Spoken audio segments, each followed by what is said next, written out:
like 6 months? I didn't fall back on it. I have done in the past. Like I've had periods of my life where I'd given up drinking and then gone back to drinking. But this time, I don't know, it was just different. I really worked to sort of change my mindset. I really asked myself, like, why do you drink? Why are you drinking? And a lot of the time, my answer would be to feel more comfortable in the social environment. Yeah. And I just put myself in those environments and just would force myself to be there. I'd force myself to hang out and go to a club or go to a bar, or go to a dinner. Yeah, and so you weren't avoiding those places. I was at the beginning because I didn't feel like I could go and not have a drink because of the stress of it. But then after a while, I sort of was like, mate, you've got to pull your socks up here, and you can't just live in your house all the time. You've got to go out and enjoy yourself. And if you're only enjoying yourself because you're drinking, then you really do have a problem. But I just changed my mindset. I found really good replacements, things that I could sort of attribute to having a beer.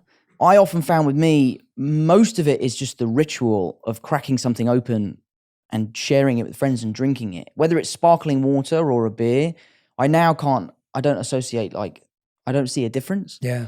But I think it's different for everyone. Yeah. I had a great support system. Jack is one of my best mates and we travel all over the world. He doesn't drink, and doing it with him was a really helpful experience for me. My brother is always on the road with me. He was very supportive.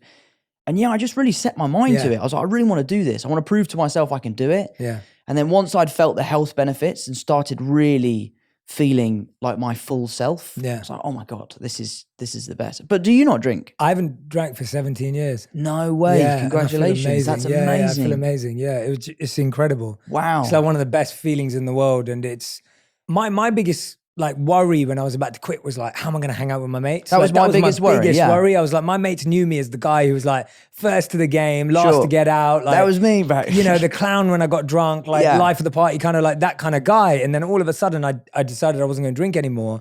I was like, crap, how am I going to fit in? And then I remember I went into the corporate world for a bit and I didn't drink. And I was like, God, am I going to miss out on like opportunities and networking? Like, you know, all the guys afterwards are like going to get drinks. And I'm like, I'll come, but I'll have a water or I'll have a soda, whatever it is. Sure. And what was really interesting for me is not relying on drinking made me rely on qualities and skills I had that were actually better. Yeah. So now that I couldn't drink as an excuse to hang with the lads, I was bringing out parts of my personality that I probably would have just hidden away or ignored. Yeah, suppressed.